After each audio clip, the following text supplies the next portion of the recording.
Have you ever wondered why some people seem to effortlessly attract everything they desire, while others struggle endlessly despite following all the manifestation rules? What if I told you that everything the mainstream manifestation community teaches is actually keeping you stuck in the very patterns you're trying to escape? Today, we're diving deep into the hidden mechanics of how reality actually works. And trust me, this isn't another feel-good manifestation video. This is about understanding the invisible forces that govern your experience and why most people are unknowingly sabotaging themselves every single day. Picture this scenario. You wake up every morning, do your visualizations, repeat your affirmations, practice gratitude, and maintain positive thoughts. You're doing everything the books tell you to do. Yet months pass, maybe even years, and you're still living the same life, facing the same challenges, dealing with the same limitations. Sound familiar? Here's what nobody wants to admit. The problem isn't that manifestation doesn't work. The problem is that you've been taught a fundamentally flawed approach that actually reinforces the very reality you're trying to change. Let me explain something that will shift your entire perspective. Your reality isn't shaped by what you think about for 20 minutes during meditation. It's shaped by the unconscious programs running in the background 24 hours a day. These programs were installed during your childhood, reinforced through repetition, and now operate automatically without your awareness. Think of your subconscious mind as the operating system of your reality.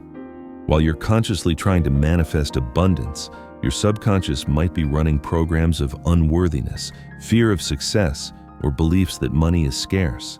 It's like trying to install new software on a computer that's infected with viruses. The viruses will always override the new programs. This is why positive thinking alone doesn't work. You can think positive thoughts all day long, but if your nervous system is stuck in survival mode, if your body is holding trauma, if your energy field is contracted from years of stress and disappointment, then you're sending mixed signals into the quantum field. The universe doesn't respond to your conscious desires, it responds to your dominant energetic frequency. And that frequency is determined not by what you think, but by what you embody at the deepest level. Here's where it gets interesting. Modern neuroscience has discovered that your brain can't tell the difference between a vividly imagined experience and something that actually happened. When you truly feel the emotions of your desired future, when you embody the state of already having what you want, your brain begins creating new neural pathways, as if that reality has already occurred. But here's the crucial part that most people miss. It's not enough to just visualize or feel good temporarily. You have to train your nervous system to feel safe in the new reality. You have to convince your body that it's normal to have abundance, love, success, or whatever you desire. Your nervous system has been conditioned through years of experience. If you grew up in an environment where money was scarce, your nervous system learned that scarcity is normal and abundance is dangerous. If you experienced rejection or abandonment, your nervous system learned that love is temporary and you need to protect yourself from intimacy. These aren't just mental beliefs. They're stored as physical patterns in your body, as energetic signatures in your field.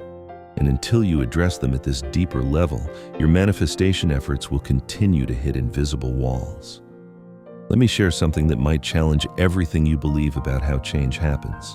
The moment you truly embody a new identity, reality begins reorganizing itself around that new version of you. Not gradually, not eventually, but immediately. The quantum field is always responsive, always listening to the signals you're broadcasting. But most people approach manifestation from a place of lack. They visualize because they don't have what they want. They affirm because they're trying to convince themselves of something they don't believe. They practice gratitude while secretly feeling frustrated that their desires haven't manifested yet. This approach actually strengthens the very patterns you're trying to change. Every time you practice manifestation from a place of not having, you're reinforcing the neural pathways of lack.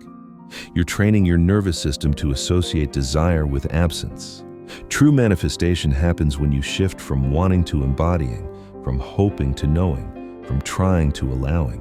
It's the difference between acting like someone who's trying to become wealthy and actually being someone who is wealthy at their core. Think about people you know who seem naturally successful or abundant. They're not constantly visualizing or affirming. They simply embody the energy of success. Their nervous system is calibrated to abundance. Their identity is aligned with their reality. And because of this alignment, opportunities flow to them naturally. This is what spiritual teachers mean when they talk about being versus doing. Your being is your energetic state, your identity, your internal frequency. Your doing is your actions, techniques, and practices. Most people focus entirely on doing while neglecting being. But here's the secret. When your being is aligned with your desire, the doing becomes effortless. When your identity matches your vision, the right actions become obvious. When your nervous system feels safe with success, you naturally make choices that create success. Now let's talk about something that might disturb you. Most manifestation teachings actually keep you trapped in a cycle of spiritual materialism. They promise that if you just do the right techniques, think the right thoughts, or vibrate at the right frequency, you'll get the life you want. This approach turns spirituality into another form of manipulation. You're still operating from the same ego-driven mindset that created your problems in the first place. You're just using spiritual concepts instead of conventional strategies. Real transformation happens when you stop trying to get something from the universe and start recognizing what you already are. When you realize that you're not separate from the creative force of existence, that you're not a victim of circumstances, that you're actually a conscious co-creator of reality itself. This shift in identity changes everything. Instead of begging the universe for what you want, you start embodying what you are. Instead of hoping for external validation, you start generating internal fulfillment. Instead of waiting for life to change, you start being the change. But this requires something that most people resist. It requires you to take full responsibility for your current reality. Not blame, not judgment, but responsibility. Recognition that your current experience is a perfect mirror of your internal state. This can be challenging to accept because it means acknowledging that you've been the one creating the very patterns you've been trying to escape. But it's also incredibly empowering because it means you have the power to create something different. Your outer world will always mirror your inner world. If your relationships are chaotic, there's chaos in your internal relationship with yourself. If money flows away from you, there's an internal pattern of self-worth issues or fear of responsibility. If opportunities pass you by, there's a part of you that doesn't believe you deserve them. The good news is that once you understand this mirroring principle, you can start working on the real issue. Instead of trying to fix your external circumstances, you can heal the internal patterns that are creating them. This is where the real work begins. Not the glamorous work of visualizing dream lives, but the honest work of facing your shadows, healing your wounds, and integrating the rejected parts of yourself. Not the exciting work of setting intentions, but the patient work of rewiring your nervous system and upgrading your identity. Most people avoid this deeper work because it's not immediately gratifying. It doesn't provide the instant high of imagining your perfect future, but it's the only work that creates lasting change. It's the difference between temporary relief and permanent transformation. Here's something that might surprise you. The most powerful manifestation technique isn't visualization or affirmation. It's presence. When you're fully present, when you're not lost in stories about the past or fantasies about the future, you naturally align with the creative power of the moment. Presence allows you to feel what's actually happening in your body and energy field. It allows you to notice the subtle contractions, the unconscious tensions, the protective mechanisms that are shaping your reality. And it gives you the power to make different choices in real time. When you're present, you can feel the difference between authentic desire and ego-driven wanting. You can sense when you're operating from fear versus love, from scarcity versus abundance, from separation versus connection. This awareness allows you to course correct moment by moment. Most people spend their lives on autopilot, unconsciously repeating the same patterns, having the same thoughts, feeling the same emotions, making the same choices. They wonder why their life doesn't change, but they never consider that they haven't changed. Breaking free from this automatic living requires conscious effort. It requires developing the muscle of awareness, the ability to witness your internal patterns without being consumed by them. It requires the courage to interrupt familiar patterns and choose differently. This is why meditation isn't just about feeling peaceful. It's about training your consciousness to observe your mind without being hijacked by it. It's about developing the space between stimulus and response where true choice exists. When you have this space, this conscious awareness, you stop being a victim of your conditioning. You start recognizing that your thoughts are not facts, your emotions are not commands, and your past doesn't determine your future. You realize that in each moment, you have the power to choose who you want to be.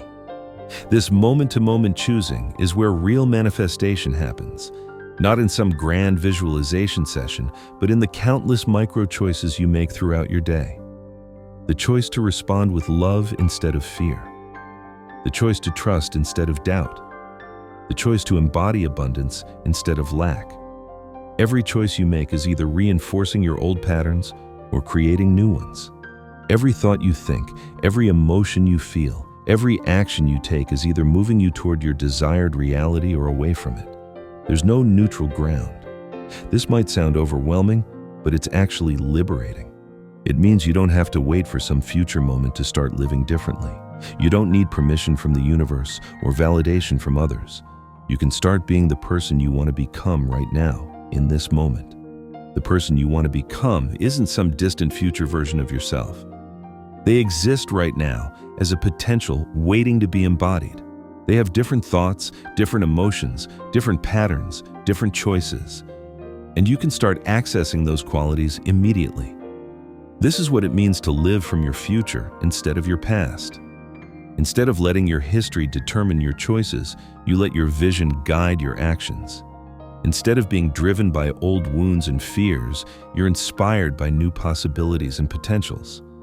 But this requires something that our culture doesn't teach. It requires learning to tolerate discomfort, uncertainty, and the unknown. Because when you start living from your future, everything familiar starts falling away. Your old identity, your comfort zone, your predictable patterns all begin dissolving. This dissolution can feel frightening because your ego interprets the unknown as dangerous. It would rather stay in familiar suffering than risk unfamiliar joy. It would rather maintain predictable limitation than embrace uncertain expansion. But this dissolution is actually the birth canal of transformation. It's the space between who you were and who you're becoming. And learning to rest in this space, to find peace in uncertainty, to trust the process of becoming is the master key to manifestation. When you can be comfortable being uncomfortable, when you can remain centered in chaos, when you can trust when you can't see the path, you become unstoppable. Because you're no longer limited by your need for security, control, or guarantees. This is the hidden truth about manifestation. It's not about manipulating reality to give you what you want. It's about becoming someone who naturally experiences what they desire. It's not about forcing change from the outside. It's about allowing transformation from within. The universe isn't withholding anything from you. You're simply not yet vibrationally aligned with what you're asking for. But the moment you embody the frequency of your desire, the moment you become a vibrational match for your vision, reality has no choice but to reflect that back to you. This alignment doesn't happen through technique or effort. It happens through surrender, through allowing, through becoming. It happens when you stop fighting against what is and start flowing with what's emerging. It happens when you trust the intelligence of life itself. So here's my challenge for you. Stop trying to manifest your desires and start embodying your truth. Stop focusing on what you want to get and start being who you want to become. Stop waiting for life to change and start being the change you want to see. Your life is not happening to you, it's happening through you. You're not a victim of circumstances, you're a conscious creator of experience. And the moment you truly understand this, everything changes. Not because you finally figured out the right technique, but because you remembered who you really are. Not because the universe finally decided to reward you, but because you aligned with the creative power that you've always been. The hidden truth about manifestation is that it's not hidden at all. It's the most natural thing in the universe. You're doing it right now, in this moment, perfectly. The only question is whether you're doing it consciously or unconsciously, from fear or from love, from limitation or from limitlessness. Choose consciously, choose love, choose limitlessness, and watch as your outer world reorganizes itself to match the truth you're embodying within.